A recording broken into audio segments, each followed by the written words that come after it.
Good morning, mapagpalang umaga mga kamutya hunter. Ako po si ABN Mutya Hunter. Andito naman po yung bago kong upload, bago kong video. Nandito po ngayon sa akin. May mga bagong kalap ngayong araw na to. Bagong kuha o bagong hunting ko sa dagat. Bundok pati dagat, halo-halo lang po. Ipapakilala ko po sa inyo yung mga ganun pa rin. Yung mga sapatos ko pa rin po. Sapatos. Ito pa isa oh. Sapatos din yan. Puro sapatos eh. Ito pa oh. Ganda rin to. Sapatos din oh. Ganda. Magawa. Ang kalikasan. Ito pa isa oh. Yan oh. Sapatos yan. Sapatos yung duwende. Medyo basta matalat. Yung medyo tayon dito. Duwende yan. Sabi nila. Yung mga kapwa ko albularyo dito na hunting din. Ito, mutya ng tawag natin yung turtle o ano, mutya ng turtle, pagong ba? Pagong, yan. Kamay niya oh. Yung ano niya dito sa kawan niya, nakalikod niya. Ano po siya? Siya na po, klase ng hayop din siya. Ito ka oh. Pero dalawang option niya, puro siya maging mutya ng sampalok kasi doon sa mga kinukuhaan ko din doon, may mga tanim din ng sampalok din doon. Daanan ko lang to sa ano, banda sa may puno niya. Hindi ko nabablog kasi yung cellphone na to, lagi ko iniiwan kasi isa lang yung cellphone ko eh. Iniiwan ko lang to kasi alam, mahirap kasi magdadala, baka mahulog.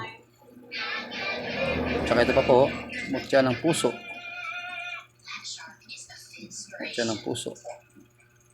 Pusong bato. Pusong bato po yan.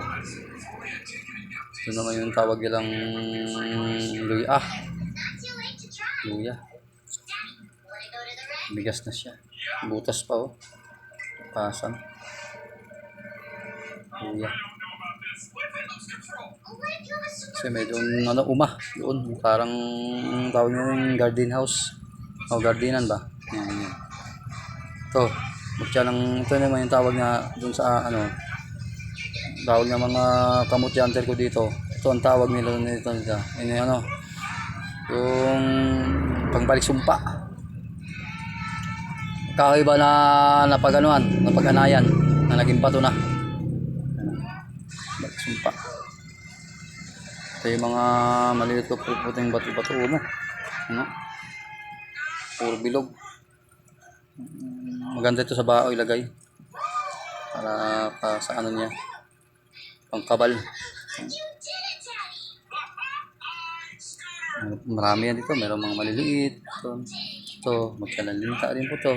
May sapa kasi doon eh, yung palagay din nakabaw sa ano, tubig, sa lalim ng tubig to. Maliliita.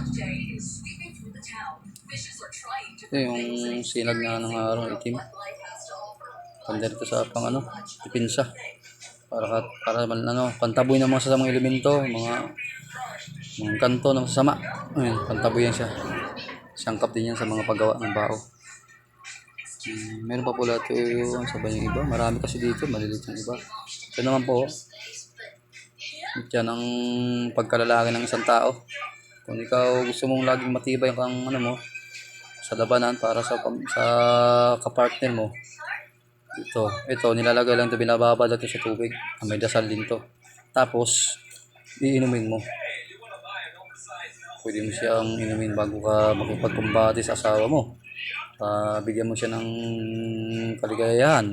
Natural lang naman talaga yan. Siya mutya ang pagkalalaki ng isang lalaki talaga, ano? Hugis pa talaga yun, no? Ito yung pinaka ano, alam nyo na yun. At ito yung mga lagpasan, diba? Ganito dalhin to sa mga biyahe para sa mga checkpoint. Yan, lagpasan mo lang sila. Ito isa oh, tagos yan oh. Sa mga susian, ang ganda to, galakbay, sorry no, tagos din yan oh. Tapos Mga tagusan. Pa. Mutya na linta. Haba na siya, lumaki na. No? Kasi doon sa kinukuhaan ko, may ilog doon na may sapa doon. Nagaling sa bundok talaga. Sapa lang siya maliit, pero pag bumabagyo malakas ang ng tubig, ng tubig yun. Talagang buklos na buklos. Mga naanod to sila. Iba naman, nababaon sa lupa, sa sa punta sa tabing dagat ang iba. So maganda rin to. Kakaiba rin siyang mutya. Parang sapatos din siya na mahaba. Haba ng kanyang pintakong niya. Ito yung niya. Haba. Dalawa siya. Pwede siya maging ganyan eh. Dalawa. Gusto niya. Ito, mutya ng ista po. Mutya ng ista. Hindi ko pa masyado siya nalinisan kasi sa tabing dagat ko yung nakuha. Ito yung buntot. Ito yung katawan. Mutya ng ista. Yan. Paglalapit ko, lumalaban. Kasi sinaura niya. Ito pa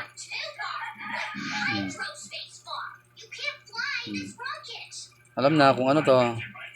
Para sa mga pagkalalaki rin, binababad sa tubig. Sa langis. Sangkap din to. Ilagay mo sa langis. May mga dasal, may mga sangkap na iba pa. Pasyon. Gayuma yan na yan. Hinahalo yan sa panggayuma. Ay para tao sa'yo. Hinahalo to sa pangganyan. Kasi para ang tao sa'yo malapit. So wag mo nang gamitin sa masama. Gawin mo na sa kabutihan. Para rin yan maging matatag ka. Ikat. Parang matigas din ang puso mo na lalabang ka sa mga ganyan lalo sa kumbat. Hindi ka matatakot. So maganda rin tong klaseng to.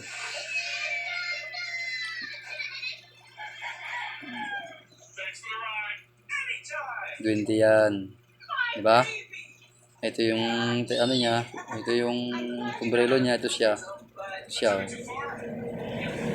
Parang nagigitara siya. Yung pinapakinggan nga.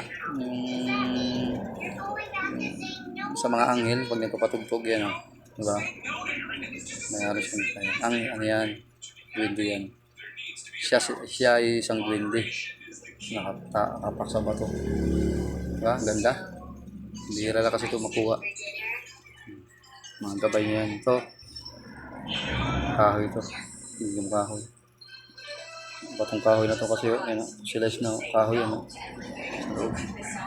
Dalawa yun. Ito isa pa. Pala isa. Ito. Kahoy. Ito nakita mo yan eh. Yan ang ng kahoy. Naging ano na siya. Fossilized stone na siya. Naging ano na siya. Ano na talaga siya. Tumigas na talagang kahoy na sila tumigas na naluan ng bato na matagal na panahon. Yun po sila. Ito naman yung para sa mag-asawa na hindi magkakahiwalay at laging magkasama. Laging bubuntot sa yung asawa mo, laging bubuntot sa hindi yan ihiwalay, laging nakakapit. Yan, para sa mag-asawa yan. Nababad yan sa tubig. Inumin. Pwede rito sa asawa mo para hindi siya maging malabnaw sa'yo. Lagi siyang sa'yo. Lagi siyang labing. Babad mo to sa tubig. Mayroon kang dasal na alam dito. Mayroon ako. Hindi ko na pwede i-share kasi hindi ko pwede sabihin kasi komplikado. Pagamitin sa masama. Bababad lang yan. Tapos hindi na siya hindi siya gusto maghiwalay kayo. Yan ang labing na bato. Sadikit talaga sila.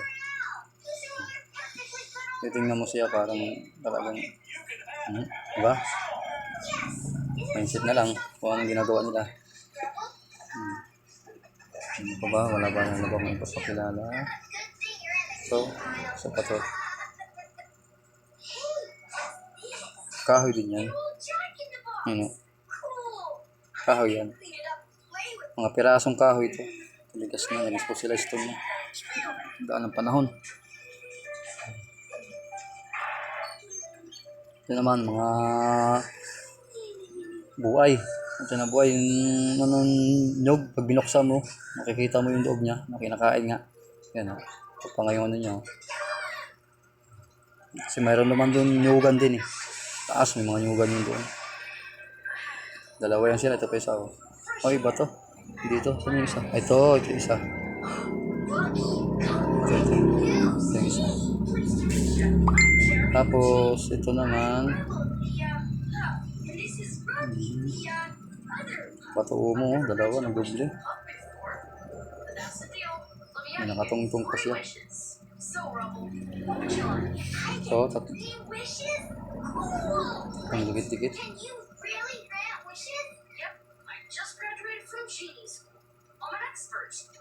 Basta kakaiba talaga ang wangis niya yung klaseng bato. Ayan po. Itlog na bato.